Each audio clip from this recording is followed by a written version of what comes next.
The silence fell first over Shanghai. In the bustling financial district, millions of eyes turned skyward as the morning sun disappeared behind what appeared to be a tear in reality itself. The massive vessel that emerged was unlike anything human imagination had conceived, not the smooth, sleek ships of science fiction, but a crystalline structure that seemed to fold through dimensions humans couldn't comprehend. Within minutes, similar ships appeared over New York, London, Moscow, and 20 other major cities across the globe. Traffic stopped. Phones came out. Social media exploded. But before panic could fully take hold, every screen on Earth, from Times Square billboards to smartwatches, flickered to life with the same message. "We are the Kraxin Collective," the message began, transmitted in perfect local languages. "Your world has been selected for resource extraction." Admiral Sarah Chen stood in the Pentagon's command center, watching as multiple displays showed the same scene playing out across the globe. She had run simulations of first contact scenarios for years, but nothing had prepared her for the reality of it. The ships hung in the air like suspended avalanches, each one large enough to cast shadows over entire districts. Their energy readings are off the charts. Dr. James Rodriguez, the Pentagon's chief physicist, reported, his voice trembling. "The smallest of these ships is producing more power than our entire planet's combined nuclear arsenal."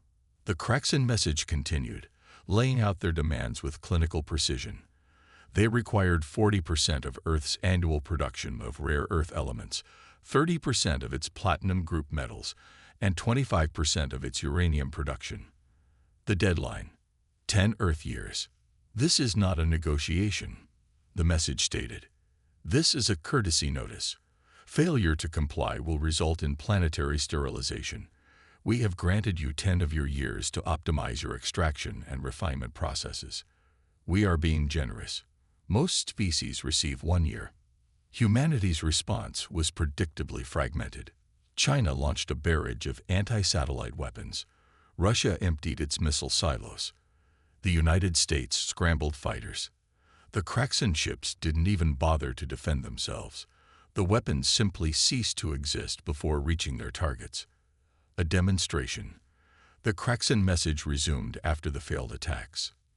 "Your most advanced weapons have the approximate effect of throwing pebbles at a star. We could have selected your world for immediate harvesting.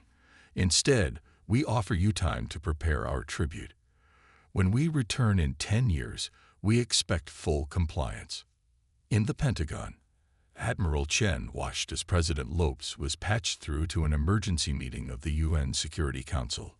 The world's leaders were panicking, arguing about appeasement versus resistance. But Chen noticed something odd about the Kraxin ships, something that didn't fit. "Dr. Rodriguez," she called out, "the energy signatures from their ships, are they constant?" The physicist pulled up the readings. "No, they're fluctuating. Almost like they're struggling to maintain their position." Chen's mind raced. The Kraxin had given them 10 years, claimed it was generosity. But what if it wasn't? What if they needed that time as much as humanity did? As the ships began to fade from view, leaving behind only their ultimatum and the world in chaos, Chen was already formulating a plan. The Kraxin had made a crucial mistake. They had shown humanity what was possible. They had demonstrated technologies that proved faster than light travel. Energy shields and matter manipulation weren't just dreams. They had given humanity a blueprint, even if they didn't realize it. Most importantly, they had given humanity something it had never truly had before: a common enemy and a deadline. As the emergency meetings continued around her, Chen drafted a message to her counterparts in China, Russia, and Europe. The subject line was simple: Project Prometheus, 10 years to light the fire. The Kraxin had meant to give humanity time to prepare their tribute. Instead, they had given humanity time to prepare for war. They thought they were dealing with primitive, divided savages who would spend the next decade fighting among themselves and scrambling to meet their demands. They were about to learn a very expensive lesson about human nature. When pushed to the brink, humanity didn't just survive. It evolved. In the coming days, as the world's governments struggled to maintain order, a secret coalition was already forming. The Kraxen had shown their hand too early, revealed too much, and assumed too little. They thought they were being generous with their deadline. They had no idea they had just started a countdown to their own obsolescence. The first year after the Kraxen ultimatum was marked by what appeared to be global panic. Stock markets crashed. Governments fell. Riots erupted in major cities. To any watching eyes, humanity seemed to be doing exactly what the Kraxen had expected, fracturing under pressure. But beneath the chaos, something unprecedented was taking shape.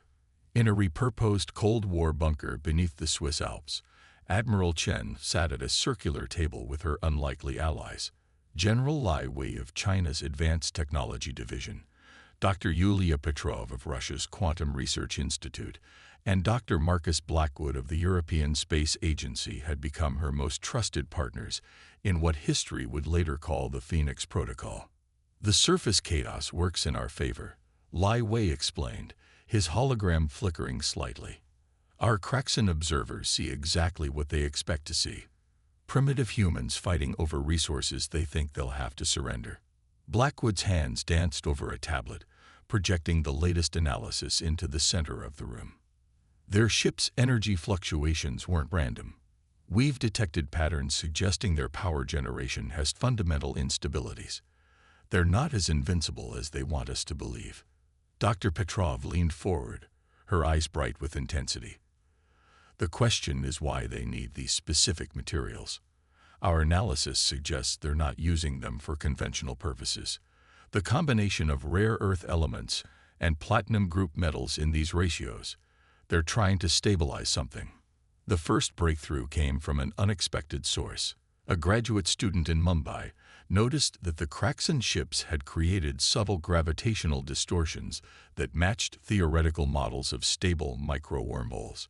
Within months, a hidden network of research facilities across the globe was working on the implications.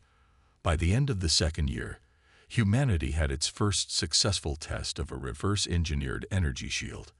It could only protect an area the size of a car for a few seconds, but it proved the concept. The Kraxen's technology wasn't magic. It was just advanced physics. The public face of Earth showed compliance. New mining operations opened. Production of the demanded materials increased. But for every ton of rare earth elements marked for Kraxen tribute, another ton disappeared into secret facilities buried in mountains, hidden beneath oceans, or disguised as abandoned industrial sites. We're not just copying their technology, Chen explained to the newly formed Global Defense Council. We're improving it. Their designs are inefficient, like they've been copying someone else's homework without understanding the underlying principles. The third year brought the first successful test of human-designed quantum propulsion. The fourth year saw the development of materials that could channel and store energy in ways that made traditional nuclear reactors look like steam engines. Each breakthrough was carefully hidden behind a smokescreen of apparent technological stagnation. Underground cities took shape, officially designated as emergency shelters, but actually serving as manufacturing centers for humanity's new arsenal. The old International Space Station was publicly decommissioned, then secretly rebuilt as a command center, hidden behind technology that made it invisible to all but the most sophisticated sensors. But the greatest achievement wasn't technological, it was social. For the first time in human history, national rivalries truly took a back seat to species survival. Intelligence agencies that had spent decades spying on each other now worked together to maintain humanity's greatest deception. Scientists shared breakthroughs freely across borders. Resources flowed where they were needed without regard for profit or politics. They thought giving us time would make us easier to control, Chen told her colleagues as they celebrated the successful test of the first human-built stealth system. They didn't realize that humans are at their most dangerous when they have time to prepare. By year 7, the first fleet of Earth ships was under construction in massive underground facilities. They weren't beautiful function ruthlessly dictated form, but they incorporated everything humanity had learned about the Kraxen's weaknesses: Each vessel was a testament to human ingenuity, combining stolen knowledge with original innovation. The public face of Earth continued to show division and struggle. Carefully staged conflicts and economic crises maintained the illusion of a civilization barely holding itself together. But in reality, humanity had never been more united or more prepared. As the eighth year began, the first human ships began secret shakedown cruises in the asteroid belt. Their crews trained relentlessly, preparing for a confrontation that would determine the fate of their species. The ships' names reflected humanity's new unity. Humanity's hope, Terra United, Global Dawn. 9 years ago, they thought they were being generous. Chen addressed the first graduating class of the United Earth Defense Force. 9 years ago, we looked up at their ships with fear, but they made a fundamental mistake. They judged us by their standards. They saw our divisions and assumed we couldn't overcome them. They saw our technological gap and assumed we couldn't close it. She paused, looking out at the faces of young officers from every nation on Earth. But they didn't understand something fundamental about humans. We don't just adapt to survive. We adapt to win. When they return, they'll expect to find a compliant planet ready to become their newest resource colony. Instead, they're going to find out what happens when you give humanity a deadline and a reason to unite. In the depths of space, humanity's new fleet waited in stealth formation. On Earth, advanced weapons were concealed beneath false fronts of primitive technology. The countdown to the Kraxen's return had become a countdown to humanity's revolution. The Kraxen had wanted to harvest Earth's resources. Instead, they had cultivated something far more dangerous: human determination. The final 2 years before the Kraxen's return marked humanity's most ambitious technological leap since the discovery of fire. Deep beneath the Pacific Ocean, in a facility known as the Nautilus Complex, Admiral Chen watched as the crown jewel of Earth's defense strategy took shape. Project Darkstar is ready for demonstration, Dr. Rodriguez announced, his face illuminated by the soft blue glow of quantum displays. The chamber they stood in was vast, extending for kilometers beneath the ocean floor, filled with technology that would have seemed like magic a decade ago. What they were about to attempt had never been tried before, not even by the Kraxen. The massive array of quantum sensors and energy projectors represented humanity's greatest gamble. "Begin the test," Chen ordered. Energy cascaded through the facility. Above, on the ocean's surface, a patch of water 20 kilometers in diameter simply vanished from all forms of detection. Radar, thermal imaging, even light itself bent around the zone as if it didn't exist. It wasn't just stealth technology. It was the ability to create a perfect void in space-time itself. The Kraxen's cloaking technology is crude compared to this, Rodriguez explained. They hide their ships. We're hiding reality itself. But Darkstar was just one piece of the puzzle. In facilities across the globe, humanity's preparations entered their final phase.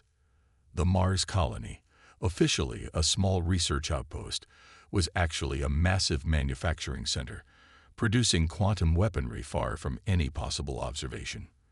The asteroid belt bristled with stealth platforms, each capable of unleashing devastating attacks from unexpected vectors. What made Earth's defense truly formidable wasn't just the technology, it was the strategy. Humanity had spent 10 years not just preparing to fight, but preparing to fight in a way the Kraxen couldn't comprehend. They expect a frontal confrontation, General Lai Wei explained during the final strategic briefing. Their entire history shows them subjugating species through overwhelming force. But we've studied every energy signature, every communication pattern, every tactical choice they revealed during their first visit. They fight like an empire that's never faced a real challenge. The plan that emerged was called Operation Shadow Shield. It was beautiful in its complexity, terrifying in its ambition, and utterly human in its ingenuity. Earth would appear completely defenseless, right until the moment it wasn't. The global deception continued until the very end. News networks reported on the frantic efforts to meet the Kraxen's quotas. Politicians made public speeches about the importance of compliance. Satellite imagery showed massive stockpiles of the demanded materials, all of them elaborate fakes created with help from the world's best special effects teams. In orbit, the real preparations were hidden behind the dark star grid. Earth's defense fleet wasn't concentrated in one location. It was scattered across the solar system in precisely calculated positions. Each ship was a node in a vast network, ready to spring a trap centuries in the making. Remember, Chen addressed the fleet commanders in their final briefing. We're not just fighting for survival. We're fighting to change the rules of the game. After this, no species will ever again believe they can simply arrive and demand tribute from Earth. The human ships were unlike anything in known space. Where the Kraxan vessels were crystalline and elegant, Earth's ships were angular, bristling with weapons, and layered with redundant systems. They weren't designed to look impressive. They were designed to survive and win at any cost. Each vessel incorporated lessons learned from a decade of studying the enemy. The quantum cores that powered them were more stable than Kraxan technology. The weapon systems were designed specifically to exploit the weaknesses humanity had discovered in Kraxan shields. Even the crew compartments reflected human innovation, designed to continue functioning even if large portions of the ship were destroyed. But the true masterpiece was the neural network linking every ship, every weapon platform, and every sensor array in the solar system. It was an entirely new way of conducting space warfare, one that treated the entire solar system as a single battlefield. We've turned our greatest weakness into our greatest strength, Dr. Petrov explained during the final system test. They think humans are too individualistic to work together effectively. But we've created something that allows us to fight as one while thinking as many. In the final days before the deadline, humanity held its breath. The surface of the Earth showed exactly what the Kraxan would expect. Panicked preparations for their arrival, scrambling to meet quotas, the chaos of a primitive species facing its masters. Deep beneath the waves, in underground bunkers, and in stealth ships throughout the solar system, humanity's real face showed something very different. Calm, focused determination. 10 years ago, they gave us a choice between submission and extinction, Chen wrote in her final pre-battle address to the fleet. They never considered the third option, that we would simply refuse to accept either of their choices. In doing so, they made the same mistakes so many others have made throughout human history. They assumed that because they couldn't imagine something, it was impossible. As the deadline approached, humanity's trap was set. The Kraxan would arrive expecting to find a conquered world. Instead, they would find something unprecedented in their history, a prey that had spent 10 years learning to become a predator. The countdown to humanity's greatest test was almost complete. In the darkness between worlds, Earth's hidden fleet waited. They had one chance to change the destiny of their species. One chance to prove that humanity's greatest strength wasn't its technology or its weapons, but its absolute refusal to accept defeat. The Kraxan were about to learn why you should never give humans a deadline and expect them to just wait for it. They arrived exactly as promised, down to the second. The Kraxan fleet materialized above Earth's major cities in a display of precision meant to reinforce their technological superiority. This time, there were twice as many ships, an intimidation tactic that would have worked perfectly 10 years ago. Admiral Chen watched from the Nautilus complex as the massive vessels took position. Her neural interface connected her to every sensor and weapons platform in the solar system. Through it, she could feel Earth's hidden fleet, patient and ready, scattered across their carefully planned positions. The Kraxan's message boomed across all frequencies. We have returned. Present your tribute. Chen allowed herself a small smile. Launch Operation Shadow Shield. The response was not what the Kraxan expected. From every city targeted by their ships, massive holographic projections sprang to life. Detailed technical blueprints of Kraxan vessel systems, complete with annotations highlighting their weaknesses. Welcome back. Chen's voice echoed across all frequencies. We've been studying you. The Kraxan commander's response came swiftly, their artificial voice showing the first hints of emotion humanity had ever heard from them. Confusion. This is impossible. You cannot have this information. Impossible. Chen replied. You gave us 10 years to think about nothing but you. Did you really believe we'd spend that time simply gathering rocks for your tribute? As if to punctuate her words, the dark star grid activated.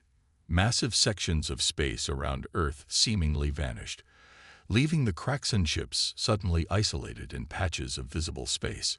Their formation, meant to project power, now looked fragmented and vulnerable. Your shield harmonics, Chen continued, they oscillate every 3.7 seconds. A subtle flaw in your quantum matrix. We noticed it during your first visit. Your power systems run hot at the edges of phase transition. Another flaw. Your weapons, while impressive, waste 40% of their energy in subspace bleed. The Kraxan ships began to shift position, attempting to compensate for the suddenly changing battlefield geometry. That's when Earth sprung its trap. From within the dark star voids, humanity's fleet emerged, not in a single mass, but in perfectly coordinated waves, each ship appearing exactly where the Kraxan's defensive formation was weakest. The neural network linking Earth's forces allowed them to move with impossible precision, exploiting every gap, every weakness. Fire pattern Alpha, Chen commanded. The first volley wasn't designed to destroy. It was designed to prove a point. Concentrated quantum beams struck the Kraxan shields at precisely their weakest points during their harmonic oscillation. Shields that had never failed in centuries of conquest flickered and destabilized. This is your final warning, Chen broadcast. Withdraw from Earth space immediately. The Kraxan response was predictable. They opened fire with their full arsenal. Energy beams capable of cracking planets lashed out at Earth's fleet. But humanity had spent 10 years preparing for exactly this moment. Earth ships danced through the barrage, their movements coordinated by the neural network with inhuman precision. When they couldn't dodge, their layered quantum shields, designed specifically to counter Kraxan weapons, absorbed and redirected the energy. Remarkable. The Kraxan commander's voice had shifted from confusion to something approaching respect. You've managed to duplicate some of our basic technology, but you cannot hope to match centuries off. Their transmission cut off as 3 of their largest ships suddenly found themselves engulfed in quantum singularities. Another human innovation, born from studying the flaws in Kraxan drive systems. We haven't been duplicating your technology, Chen corrected. We've been perfecting it. The battle that followed would be studied for centuries to come. The Kraxan brought overwhelming force and centuries of military tradition. Humanity brought innovation and a complete willingness to rewrite the rules of space combat. Earth ships moved in impossible patterns, coordinated by their neural network in ways the Kraxan's rigid command structure couldn't match. When the Kraxan adapted to one tactic, humanity's fleet simply shifted to another, their battlefield strategy evolving in real time. The turning point came when the Kraxan commander attempted to rally their forces for a concentrated strike. They never saw the stealth platforms scattered through the asteroid belt, each waiting for exactly this moment. The crossfire caught the Kraxan fleet in a web of quantum disruption fields, temporarily isolating their ships from each other. You thought giving us time was an act of mercy, Chen transmitted as Earth's fleet moved in for the killing blow. It wasn't mercy, it was hubris. And now you're going to learn why humans are at their most dangerous when you give them time to prepare. In the space of 30 minutes, the mighty Kraxan fleet, terror of 1,000 worlds, was reduced to scattered remnants. Some ships fled into faster than light, carrying word of their defeat. Others surrendered, their crews suddenly facing the reality that they were no longer the supreme power they had thought themselves to be.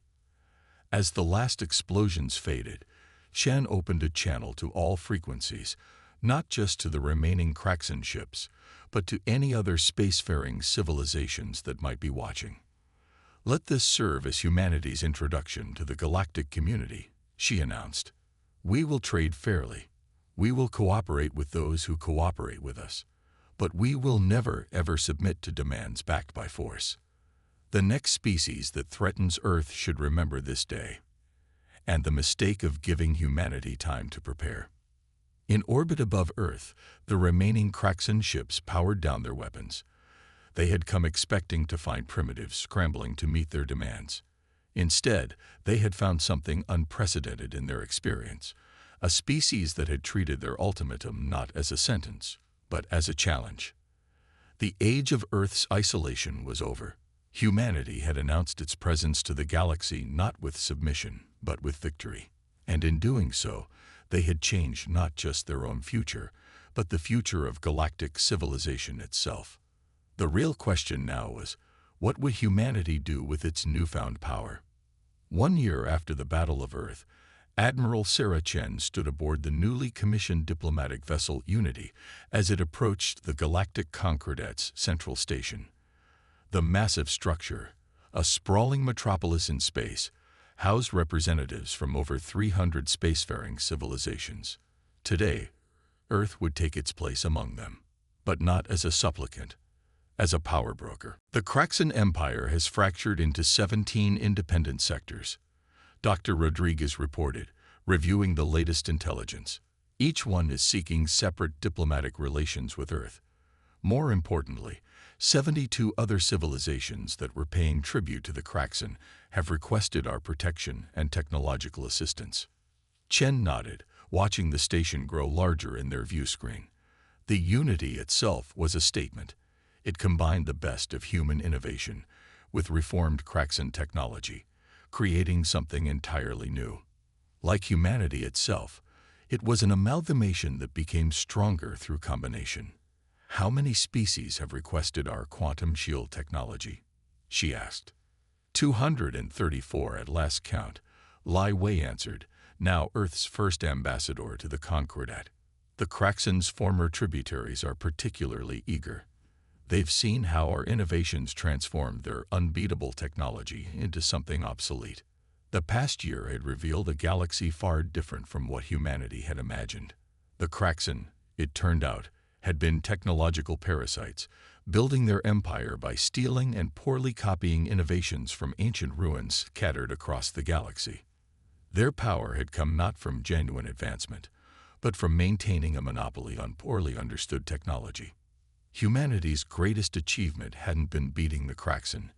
It had been understanding the technology better than its original users. Where the Kraxan had seen only tools to be used, human scientists had seen principles to be understood and improved upon. "The archivists are particularly interested in meeting you," Petrov added. The archivists were the Concordat's oldest members, dedicated to preserving knowledge from countless civilizations.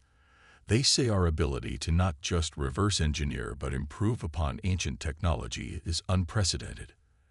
As the Unity docked with the station, Chen reflected on how completely the galaxy's power structure had shifted in just 1 year. Earth wasn't just joining the galactic community, it was reshaping it. The human delegation made its way through the station's grand corridors, drawing curious looks from representatives of civilizations that had never seen humans before. Many of them had dismissed Earth's victory over the Kraxan as exaggerated rumors, until they saw the sensor logs. In the Concordat's great chamber, Chen took her place at the podium. Representatives from hundreds of civilizations waited to hear Earth's first official address to the galaxy. 10 years ago, she began, we were given a choice between submission and extinction. We chose neither. Instead, we chose innovation. We chose unity. We chose to prove that the age of empires built on intimidation is over. She paused, looking out at the assembled representatives. Earth does not seek to replace the Kraxan Empire. We have no interest in tribute or subjugation. Instead, we offer partnership. Our advances in quantum physics, neural networking, and energy manipulation are not secrets to be hoarded. They are foundations to be built upon. The chamber erupted in murmurs as she continued. We propose the formation of a new scientific cooperative. Any civilization that renounces the tribute system and commits to technological sharing will receive full access to Earth's innovations. Together, we can create technologies that serve all species, not just the powerful few. The impact was immediate.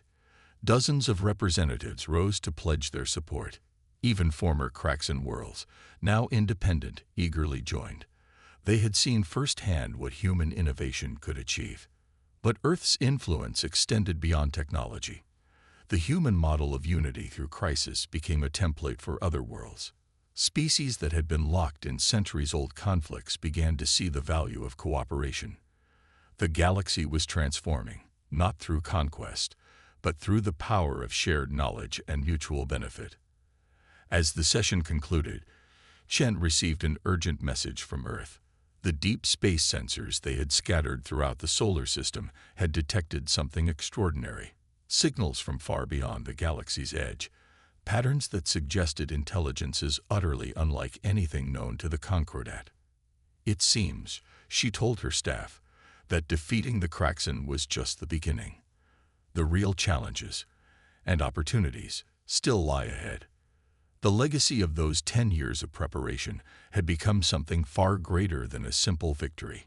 Earth had proved that innovation, unity, and determination could overcome any obstacle. Now, humanity was ready to face whatever mysteries the universe held, not alone, but as leaders of a new galactic age. The Craxan had intended to make Earth another conquered world. Instead, they had inadvertently helped forge humanity into something unprecedented, a species that could face the unknown not with fear, but with curiosity and courage. As the Unity prepared for its return journey to Earth, Shen looked out at the vast expanse of space visible through the station's windows. Somewhere out there, beyond known space, new challenges waited. But this time, humanity wouldn't face them with just 10 years to prepare. They would face them with the combined knowledge and resources of hundreds of civilizations. The Craxan's ultimatum had ended not just their own empire, but the very concept of galactic empires built on fear.